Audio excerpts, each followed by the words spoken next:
Hi everyone, it's Elizabeth here. So I wanted to share some thoughts in regards to spiritual liberation and spiritual codependency. So I'm just going to talk a little bit about each one and kind of tell you a little bit of kind of what happened along my journey and how it can help you.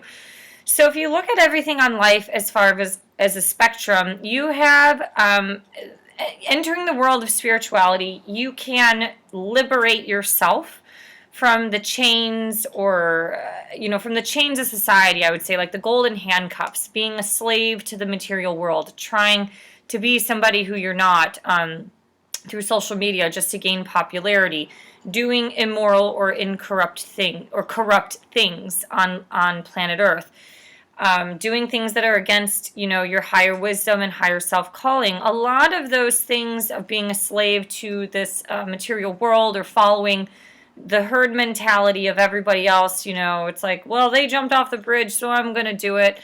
That in itself can get a lot of people into trouble. And because they're so stuck on the earth plane trying to better, be somebody they're not, or get ahead at their job or corporation, or try to throw someone under the bus so they can get a promotion. Those are the things that are very, damaging to people's higher self and their soul. And so developing spiritual wisdom, regardless of where it comes from, is very liberating for the soul. Now, there is another realm on the other end of the spectrum is codependency. And I'm not talking about people who are codependents, but specifically, yes, a lot of codependent people are, in the spiritual realm, communities, whatever. Primarily, you see them a lot more in the healing arts world, that they cannot seem to live their life or thrive or function in normal society because they are so codependent on healing themselves, always having to do tarot card readings or check in with certain things.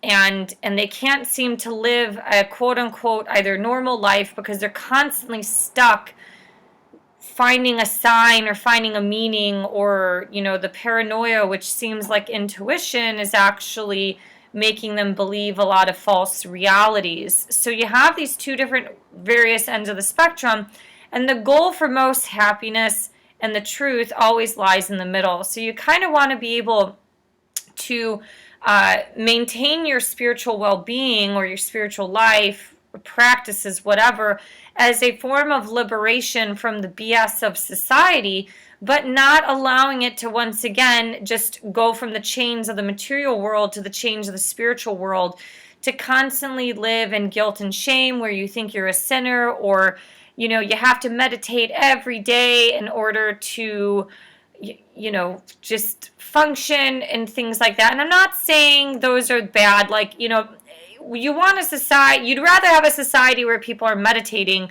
rather than people going out and doing a bunch of drugs and heroin and stealing and burning down buildings. So you'd rather have people doing that.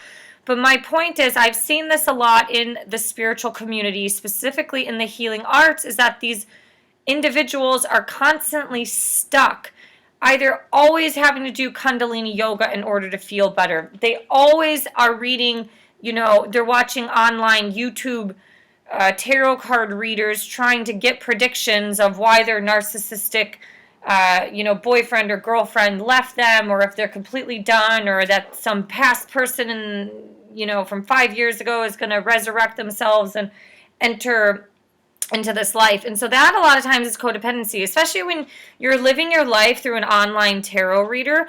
That is not being a co-creator or having your own power. That's actually giving up your power. And I remember when I read or watched a YouTube tarot card reader person like many, many years ago, she said this. She said, never let your life be dictated or ruled by this reading. Like, you are in charge of your life and your fate and your destiny.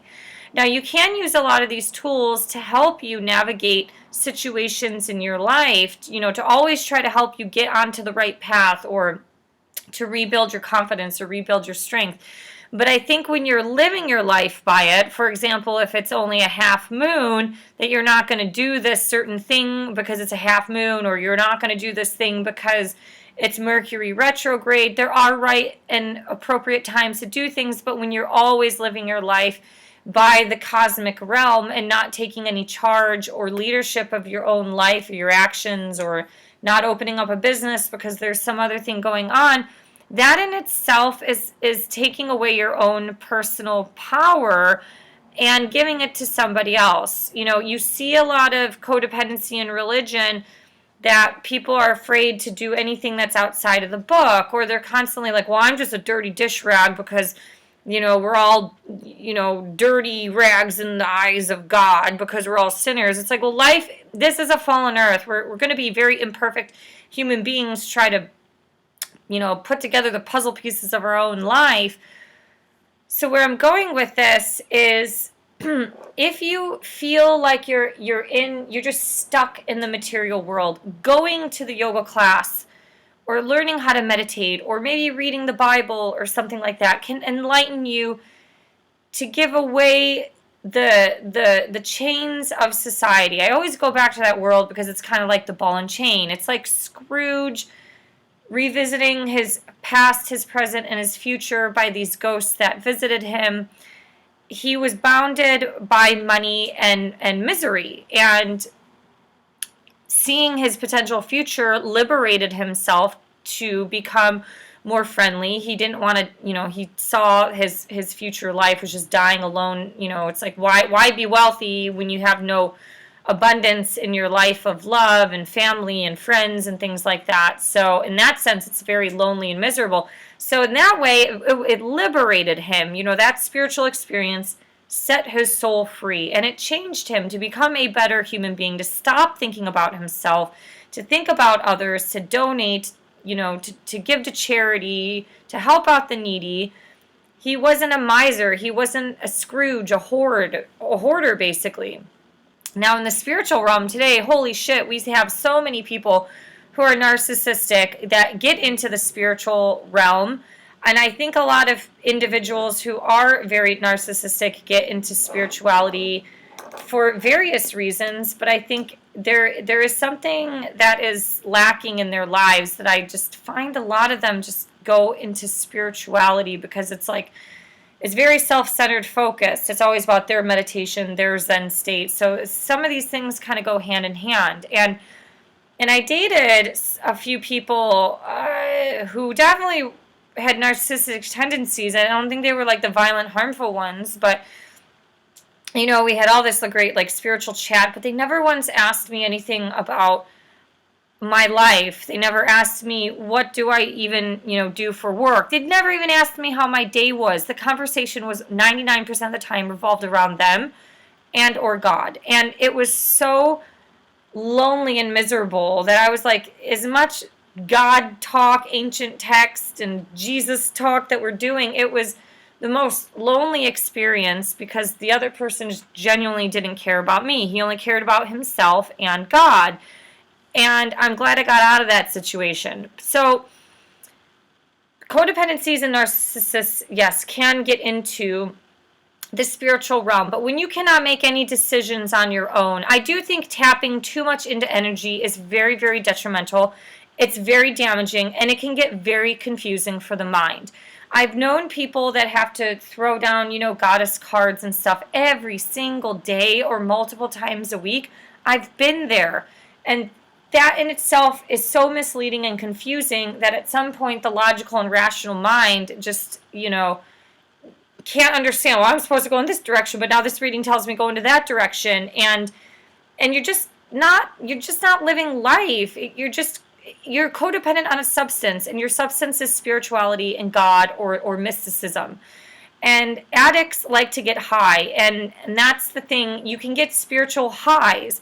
You get high from yoga the same way you get high from running. You can get high from meditation. It's all about the glandular system changing the hormonal flow in your body. You might get very meditative. Like I like sitting in old ancient churches and just sitting there and listening to music, or just sitting there in contemplation and quiet, because it puts me into that Zen state. But if you have to do that in order to be able to function, there is a codependency issue on energy and energy healing. And this happened to me a lot when I studied Reiki. Like I was really miserable at a government job. I was married at the time, and I just could not imagine my life without acupuncture, massage, and Reiki. And then when I moved to Germany with my ex-husband, all of that stuff was a lifeline, and it got cut off because the resources weren't there. I didn't speak the language, and I couldn't afford it because I wasn't working. And what I learned throughout the year and a half of living in Europe is like I actually lived my life. I didn't need to get massages every week. I didn't need to go to this, Reiki circle to get filled up with great energy. I mean, to some degree, I was codependent on it because my jobs were just draining and sucking the energy out of me. But there is a difference between always having to do these things and always having this stuff dictate your life than to actually live your life and take charge and responsibility of your own actions, decisions, thoughts, and your choices. The other thing I wanted to note is a lot of time. Oh, I just lost my train of thought. Oh, it just left me as my neck got stiff there for a second. I'm sure it will come back to me, or it'll come back to me after the video, and then I'll be frustrated with myself. This video is kind of actually long enough as it is, so if you have any thoughts about this, I would love to hear what you think. I just think that spirituality or astrology or yoga or meditation or the Bible, anything like that can be used like a substance or a drug, and it can be depended on too much. And when you lose control of your own personal decisions, that's where a lot of the blame game comes in. It's because it's like a lot of times people will blame the spiritual world and they put it to the side because things just didn't work out for them, rather than trusting in their own path and the ebbs and flows in their own life. But I do think today so many people are just a slave to the online material world, and they can use a little enlightening to liberate themselves. So it's always a balance. It's like a seesaw. If the saw is up on one end or the other end, things in life get imbalanced. And harmony and homeostasis is always the center point, and that's what you want to be centered but still able to function without always having to use certain tools. And because of hanging out with a Virgo all the time, I've become more logical and rational. But I just look at my life and I'm like, I was so miserable at some points, always having to consult these certain things, like always wanting a prediction, always wanting a sign, always wanting to understand the meaning. It was like analysis paralysis, but in a different way. And in that sense, it really wasn't that freeing. It was its own kind of entrapment. So I hope some of this helps you analyze certain things in your life. I don't think you should ever give your power or make decisions on your life based on something that you read online or something like that. It's like astrology has so many points, like you can see these mass changes happening over and over again, but I just don't think it should be your red and green light all the time to do certain things or not to do other things. Yeah. So thank you for liking, sharing, and subscribing. Would love to hear your thoughts. Hope you are well in your journey and hope to see you next time. Bye.